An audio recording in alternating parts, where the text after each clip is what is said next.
Imagine a fortress so formidable that even the gods themselves would think twice before launching an assault.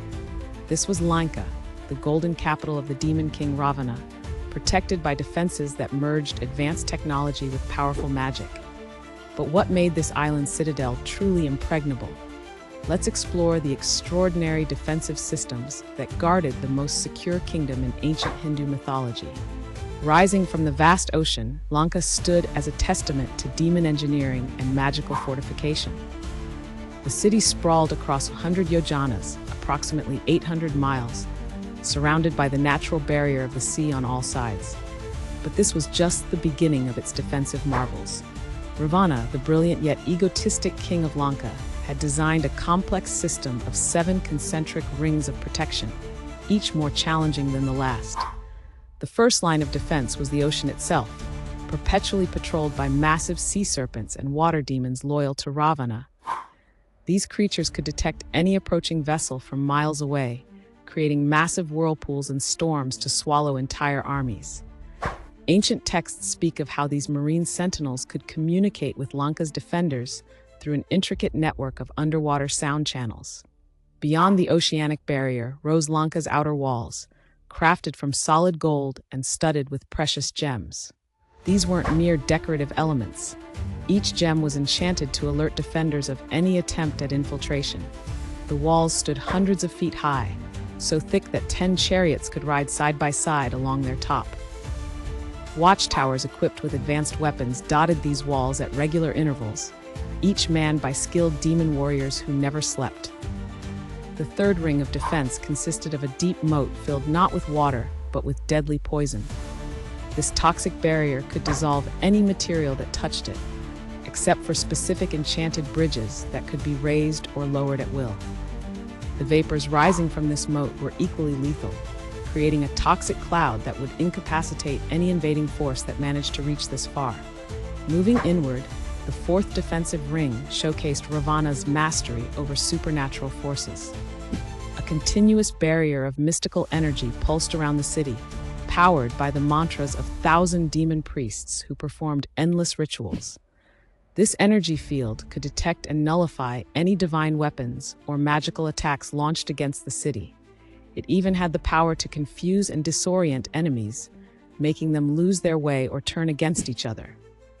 The fifth ring of protection was a dense forest of carnivorous plants and trees, each capable of moving and attacking intruders. These botanical warriors were fed with a mixture of blood and magical elixirs, making them virtually indestructible. Hidden among these deadly flora were quicksand pits and camouflage spike traps, creating a nightmarish maze that few could survive. The sixth defensive layer consisted of an elite force of shape-shifting demons who could transform into any creature or object. These master spies and warriors created an invisible web of surveillance throughout Lanka, ensuring that no secret could remain hidden from Ravana for long.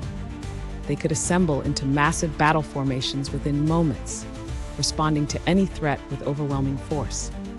At the heart of Lanka stood the final and most formidable defense, Ravana's personal palace complex. Here, the Demon King had concentrated his greatest magical achievements. The palace walls were enchanted to repair themselves instantly if damaged. Specialized crystals channeled solar energy into powerful beams that could incinerate armies. A network of underground tunnels allowed rapid troop movement, while hidden chambers contained weapons of extraordinary power. Perhaps the most incredible aspect of Lanka's defense was its ability to become invisible or create multiple illusory copies of itself. This massive city could seemingly vanish into thin air or appear to be in several places at once, confounding any attacking force. The real Lanka could only be identified by those who possessed special divine insight, making any assault a gamble even for the most powerful warriors. Ravana's throne room itself was a marvel of defensive architecture. The ceiling was lined with mirrors that allowed him to observe every corner of his kingdom simultaneously. The floor could split open to reveal pools of liquid fire, while the walls concealed thousands of weapons that could be summoned instantly.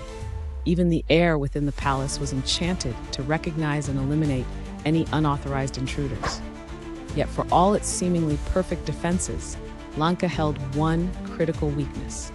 It was built on the foundation of adharma, or unrighteousness.